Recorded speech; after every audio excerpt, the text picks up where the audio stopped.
The invitation had been sent weeks ago, a primetime exclusive with one of the most polarizing figures in Hollywood, a man whose reputation extended far beyond the silver screen. Clint Eastwood. The topic?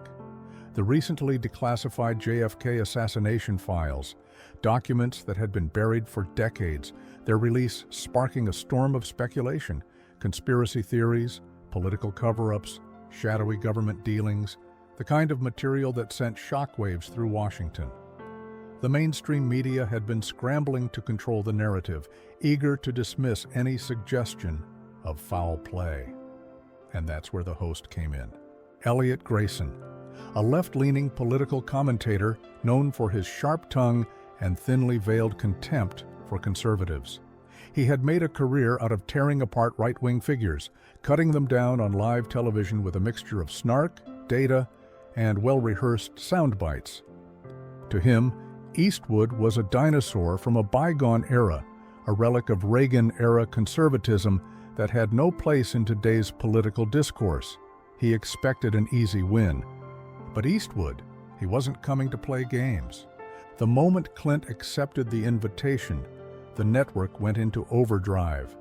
Producers lined up fact-checkers, talking points, and pre-planned rebuttals. Every possible argument Clint might bring up had been analyzed, dissected, and neutralized before he even stepped foot in the studio. "Keep him on the defensive," Grayson's producer told him in the pre-show meeting. "This isn't about facts, it's about controlling the conversation." Grayson smirked, adjusting his earpiece. "Don't worry, I've handled bigger names than Clint Eastwood." A few staffers chuckled, but deep down, a quiet nervousness hung in the air. Because Clint wasn't just an actor. He was a storyteller, a director, a man who had spent his life studying people, knowing exactly when to strike. And as the countdown to the live broadcast began, one thing was certain. This wasn't just going to be an interview. It was going to be a showdown. The studio buzzed with electric anticipation. Every seat was filled. Political analysts, journalists, insiders, all packed into the audience, waiting for the spectacle to begin. The stage was set.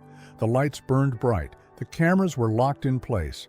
And at the center of it all, Elliot Grayson sat behind his sleek glass-top desk, sipping from a monogrammed mug. He oozed confidence, flashing his signature smirk to the audience as he adjusted his tie. "Tonight," he said, his voice smooth and controlled, "we welcome a Hollywood legend, but also a man with some, let's say, controversial views." The audience chuckled softly. He's spoken out on everything from politics to cancel culture, and now he's here to discuss the recently declassified JFK files. Please welcome Clint Eastwood. A door opened, and just like that, he walked in. No fanfare, no theatrics, no grand gestures, just Clint Eastwood moving through the studio with the same measured, deliberate energy that had defined his presence for decades. He wasn't rushed, he wasn't rattled, he wasn't trying to charm or impress anyone. He simply existed, and somehow that was enough to make the entire room hold its breath. He was dressed in a dark gray suit, no tie, no excess, no distractions. His expression? Unreadable.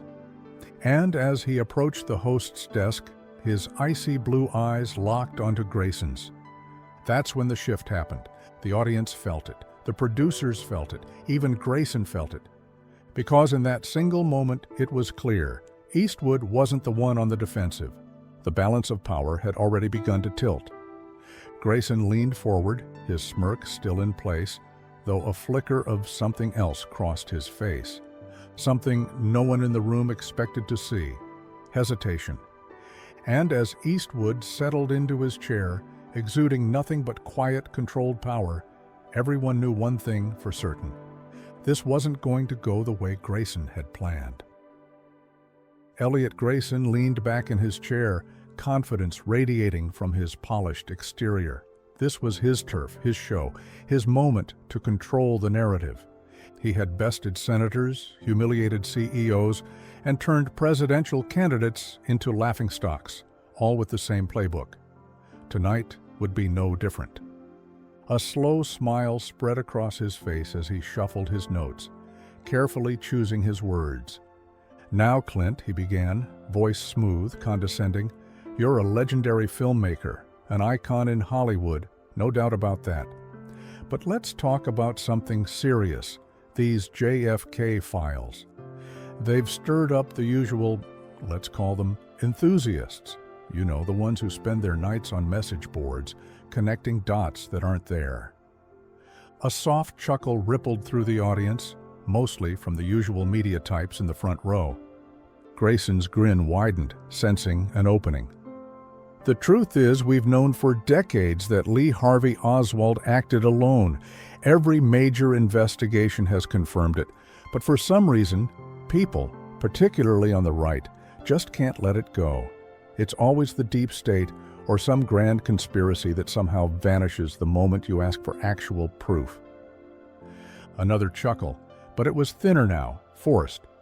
People could feel the room shifting. Clint didn't blink, didn't move, didn't even acknowledge the insult. He simply sat there, perfectly still, eyes like steel, waiting. Grayson, expecting at least a flinch, got nothing. So he pushed harder. "At what point," he said, tilting his head dramatically, "do we start calling this what it really is? Right-wing paranoia." The last words hung in the air, bait set, waiting for Eastwood to snap, but instead, Clint exhaled slowly, deliberately, like a man who had seen this game played 100 times before. His fingers tapped lightly against the table, once, twice, like a gunfighter feeling the weight of his revolver before a duel. Then, finally, he moved. Just the smallest shift, and with it, the entire room tilted in his favor. Because everyone watching, in that audience, in their homes, even the crew behind the cameras, they all knew what was coming. Grayson had just made a mistake. Grayson was still riding the smugness of his own voice when Clint finally leaned forward. It wasn't much, just a few inches, but it was enough to make the host stop mid-smirk. And then, in that low, gravelly drawl, Clint spoke. "Experts?" he said, voice calm, slow, and deliberate. "You mean the same ones who told us Lee Harvey Oswald acted alone?" The air left the room. No laughter, no chuckles, just silence. Grayson's smirk froze in place, a flicker of something behind his eyes. Panic? Number? Not yet. But uncertainty? Definitely. Clint didn't break eye contact, didn't give him an inch. "You know," he continued, tapping the table once, "there was a time when reporters asked questions, dug for the truth, didn't just parrot the official line." Grayson opened his mouth to speak, but Clint didn't give him the chance. "You ever read the declassified files, Elliot?" he asked, voice calm but razor sharp. "Or just the CNN summary?" A murmur rippled through the audience. "Because if you had actually gone through them, you'd know," Clint continued, reaching for a stack of neatly folded papers from his inside jacket pocket. "The CIA was tracking Oswald for months before the assassination. They knew exactly where he was, who he was meeting, and—" He unfolded the first document, sliding it toward Grayson. They had an agent watching him in Mexico City. He tapped the page where a bold, unredacted line read, "CIA surveillance report. Oswald seen meeting with unidentified intelligence operative. Mexico City, September 1963. The audience leaned forward. Even the cameraman shifted. Grayson's fingers twitched toward the paper, but he didn't touch it. "And that's not even the best part," Clint added, flipping to the next document. "Turns out the FBI knew about an assassination plot weeks before Dallas. Didn't act on it, didn't warn the Secret Service, didn't do a damn thing." He slid another page forward, another bolded line. "FBI memo, threat made against President's life, no credible action taken." The room was dead silent. Grayson swallowed, hard. Clint saw it, and he smirked. Because in that moment, everyone knew the truth. Elliot Grayson wasn't controlling this interview anymore. Clint Eastwood was. The silence in the studio was thick, the kind that weighs on the air, pressing down like a storm just before it breaks. Grayson shifted in his seat, his fingers gripping the edge of his desk. He needed to break the tension, needed to regain control. So he did what any floundering host would do. He laughed. Not a full belly laugh. No, it was sharper than that, more calculated. A condescending chuckle, the kind that said, "This guy? Are you seriously listening to him?" A few in the audience followed suit, though it was thin, forced, the kind of laughter that fills a void, not one born out of real amusement. Grayson shook his head, leaning back, flashing his trademark, smug grin. "This is too easy." "Come on, Clint," he said, his voice dripping with mock disbelief. "Are you saying the government lied to us?" The way he said it, the way he stretched the word lied, twisting it into something ridiculous, dismissive, it was bait, a trap, set and waiting. But Clint didn't bite. He didn't laugh, didn't blink, didn't move. Instead, he leaned forward just slightly, enough for the lights to catch the sharp lines of his face, the steel in his eyes. And when he spoke, his voice was low, deliberate, and ice-cold. "I'm saying," he said slowly, "they've been lying for 60 years. A pause. "And you're helping them." The audience shifted uncomfortably. Grayson's grin twitched just for a second too long. Clint saw it. Everyone saw it. The laughter had stopped. And now the room belonged to Clint. The smirk on Grayson's face hadn't completely vanished, but it was fading, slipping at the edges, just enough for anyone paying attention to see the cracks forming. Clint? He saw them, and he was about to widen them. He reached into the inner pocket of his jacket, slow, deliberate. Grayson raised an eyebrow, watching him. Then Clint pulled out a stack of neatly folded papers. He placed them on the desk with a quiet finality, like a man laying down a winning hand in poker, knowing damn well the other guy was bluffing. "These," Clint said, tapping the top sheet, "are from the declassified JFK files. You know, the ones your network spent a whole 30 seconds covering before moving on to TikTok trends?" A ripple of awkward shuffling in the audience. Grayson forced a chuckle, but it came out thin. Clint unfolded the first document. "This," he said, sliding it forward, "is a CIA memo, dated 2 months before the assassination." He tapped a highlighted section. "Oswald was seen meeting with a known intelligence operative in Mexico City, September 1963. Clint let it sit there. Let the words do the talking. Grayson's eyes flicked down to the paper, then back up.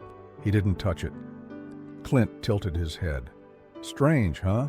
A lone gunman meeting with intelligence operatives weeks before he supposedly acts alone?" Grayson opened his mouth, but Clint was already moving to the next document. "This one," Clint continued, sliding another sheet across the desk, "is from the FBI's internal communications. Threat made against the president's life. No credible action taken." He tapped the page again, his movements slow, methodical, unshaken. "Days before Dallas," Clint murmured, almost like he was talking to himself. "They knew." Another shift in the audience. Someone coughed. A bead of sweat formed at Grayson's temple. He moved in his chair, adjusting his tie. Clint wasn't done. He flipped to the next page, laid it flat. "Now this," he said. "This is my favorite." Grayson swallowed, hard. Clint tapped the paper one last time. "Autopsy report, missing brain tissue, unaccounted wounds." Silence. Clint leaned back, his work done. And as the weight of those cold, hard facts pressed down on the room, it was obvious. Grayson wasn't just sweating, he was drowning.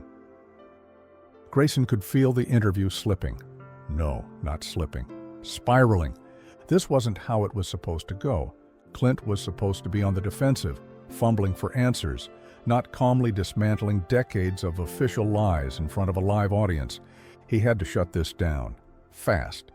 So he did what every media-trained pundit does when caught without a rebuttal. He interrupted.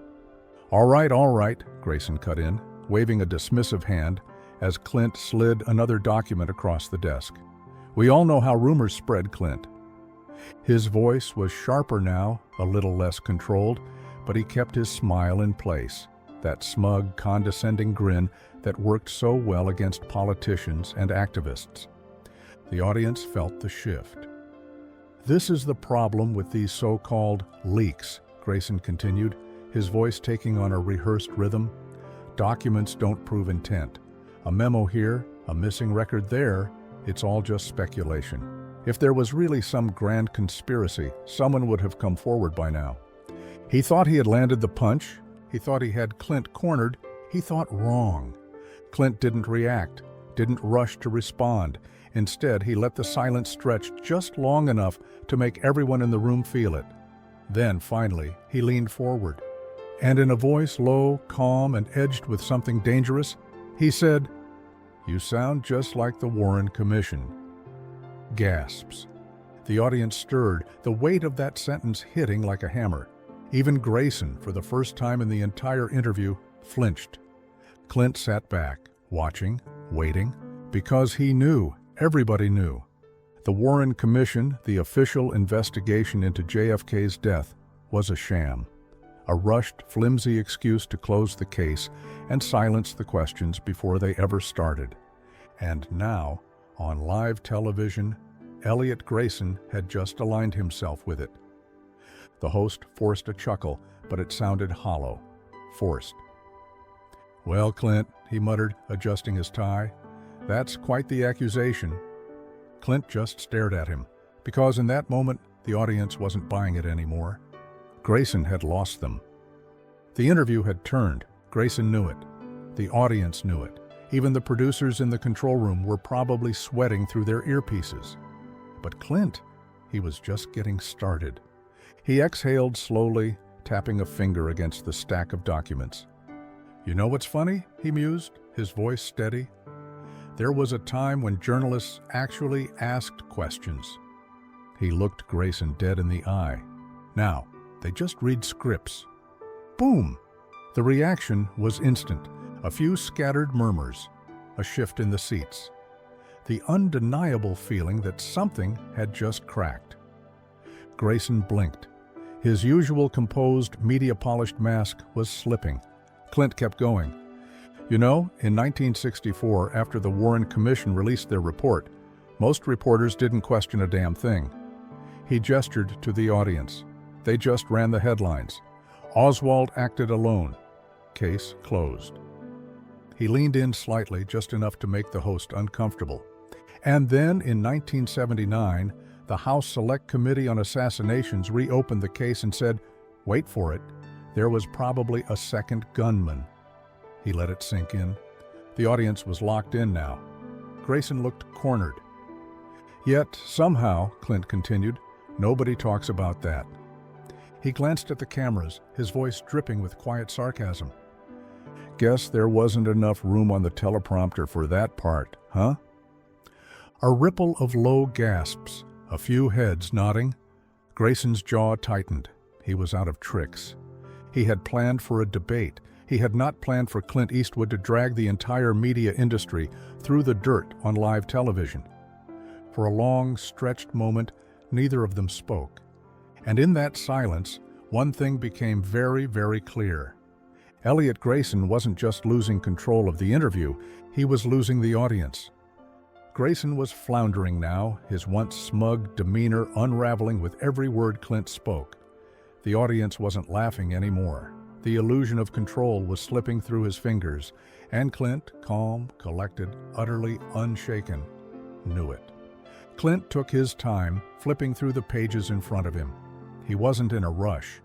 The truth didn't need theatrics. Finally, he looked up. "You know, the funny thing about Lee Harvey Oswald," he said, voice low and steady, "is that everyone thinks of him as this deranged lone gunman, just some unstable guy who snapped."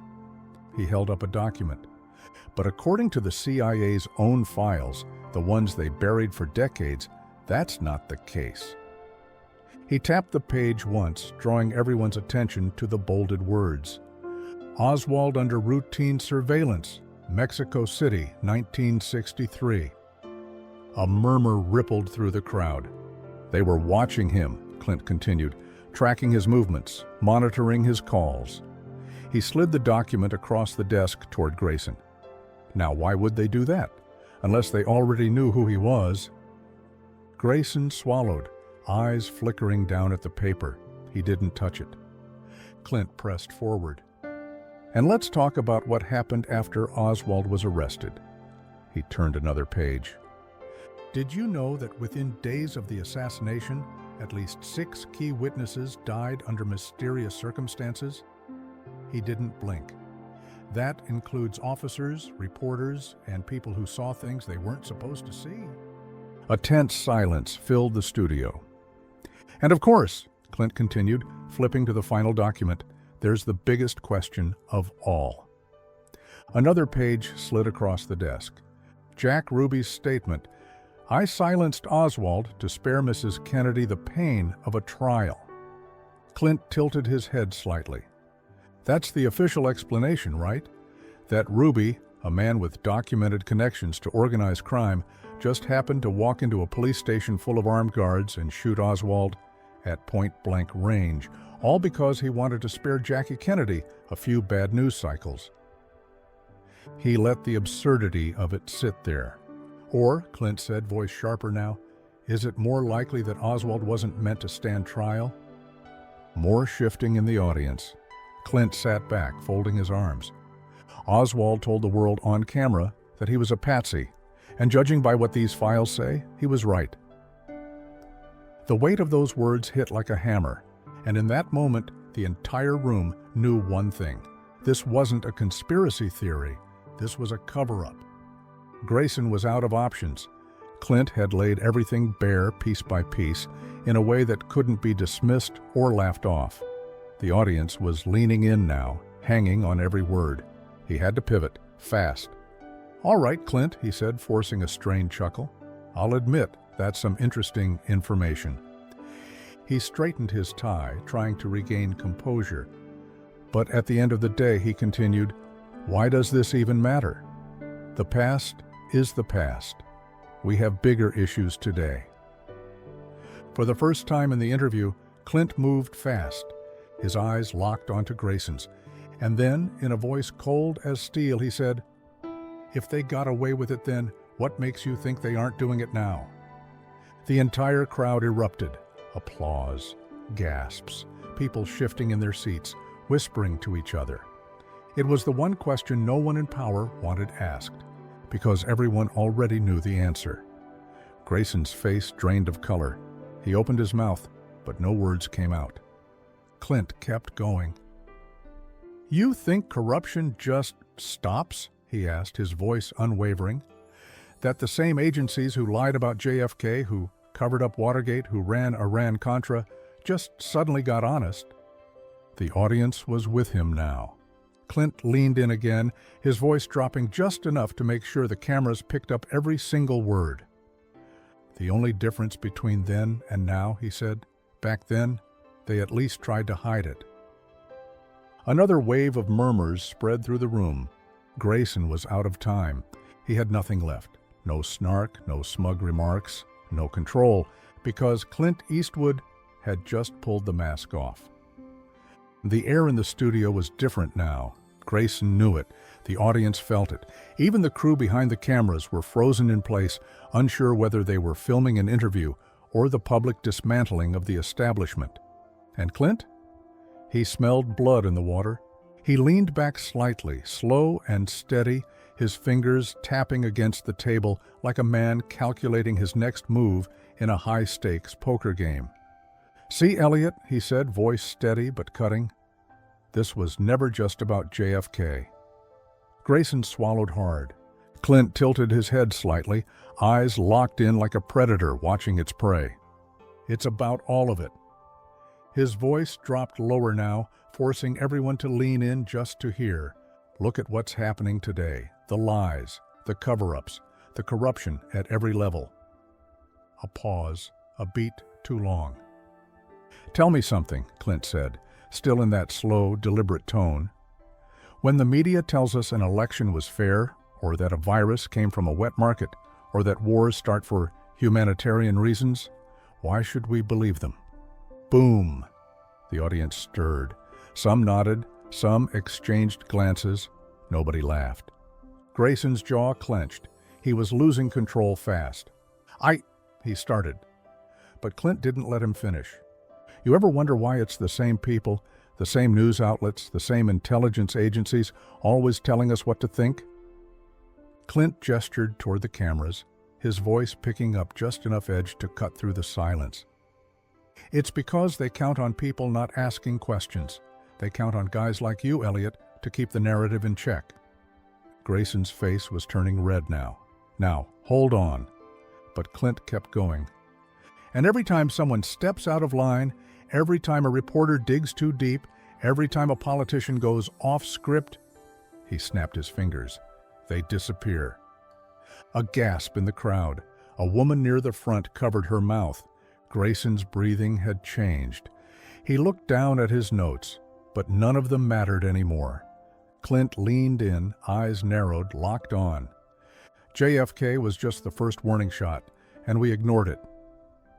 Grayson tried one last time. "Clint," he said, forcing a weak chuckle, "you're going down a rabbit hole that—" "Am I?" Clint cut in, his voice like a blade. He reached for the final document in his stack. "Because I've got something here," he said, unfolding the paper. "That proves it." And when he slid the document across the desk, the entire studio held its breath. The room was dead silent, not the kind of silence that comes from polite listening, but the kind that crackles with tension, with the weight of something irreversible. Grayson sat there, his smugness completely drained, his fingers barely gripping the edges of his desk. He knew what was coming, and so did Clint. With a measured slowness, Clint picked up the final document from his stack. He held it for a moment, letting the weight of it sink in. Then, with the same deliberate intensity that had commanded the big screen for decades, he flipped it over and slid it forward. The camera zoomed in, and when the audience saw the bold black lettering across the top of the page, the gasps were instant. CIA Memo, Media Asset Control Strategy, 1964. Grayson's face went pale. Clint pointed to a single, chilling sentence in the text, his voice like a quiet gunshot in the dead of night. "Our objective is to neutralize public skepticism by establishing relationships with key media figures, ensuring uniform messaging across all major outlets." A beat of absolute suffocating silence. Then the audience erupted. Gasps, murmurs, some people whispering furiously to each other. One woman in the front row put a hand over her mouth, stunned. "Grayson?" He froze. Clint leaned back slightly, his fingers tapping on the table, completely unfazed. "You want to tell me again that the government doesn't shape the media?" Grayson's mouth opened, but no words came out. He looked down at the document, his breathing shallow, his hands twitching. Everyone in the room could feel it. This was bigger than just a debate. This was a moment of truth being dragged into the light. And there was nowhere left to hide. Clint exhaled, slow and steady. Because right here, he tapped the paper, is the government admitting they've been controlling what the public hears since the 1960s. Another round of gasps. Clint tilted his head slightly. "And you're telling me that just stopped?" Grayson looked like a man drowning in real time, his carefully crafted narrative, his entire persona as a sharp, in-control media figure, was crumbling right in front of the cameras. He reached for his cue cards, a desperate attempt to find something, anything, that could salvage this disaster. But there was nothing left to say, because the audience had already seen the truth, and the truth was a wildfire.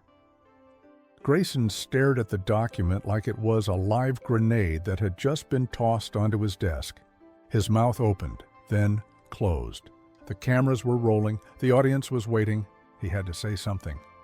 A weak chuckle escaped his lips, but it was a far cry from the confident smirk he had worn at the beginning of the interview. "Well, Clint," he cleared his throat, shifting in his seat, "you've certainly given us a lot to think about." It was a desperate attempt to save face, a feeble, half-hearted way to smooth over the wreckage, but the audience wasn't buying it. Neither was Clint. He didn't say a word, didn't need to, because the damage was done. Grayson had come into this interview expecting to control the conversation, to corner Clint Eastwood, to make him look like a relic from a forgotten era. Instead, Clint had taken the entire establishment and ripped the mask clean off, and now Grayson had nothing left. No smug retorts, no scripted talking points, no control, just a broken, defeated attempt to move past the wreckage of his own making. Across from him, Clint Eastwood just smirked, a small, knowing smirk. Because in that moment, he knew, everybody knew, Clint had won. A hush had settled over the studio. Grayson, still floundering, looked anywhere but at Clint. The audience sat in stunned silence, not because they didn't know what to say, but because they knew exactly what they had just witnessed. Clint leaned forward just slightly, his voice low but cutting like steel. "You don't have to believe me," he said, calm, cold, deadly. He paused, letting the moment breathe. "Just read the files." He held the smirk for a half-second longer, then the final blow. "If you're allowed to." The room exploded, gasps, a roar of whispers, and then applause. Loud, growing, uncontrollable applause.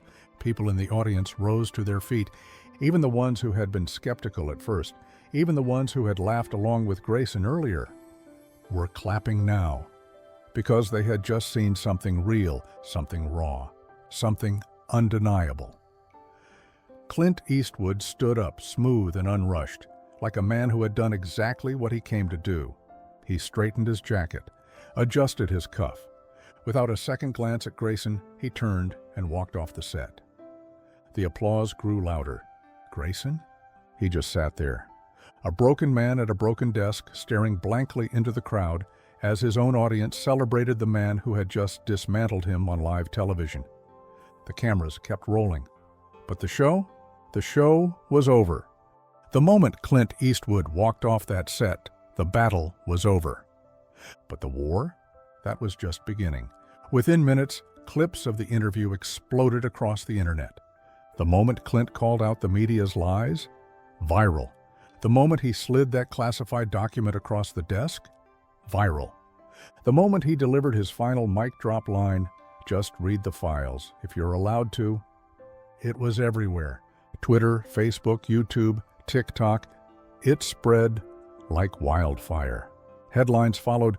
Clint Eastwood exposes JFK cover-up on live TV.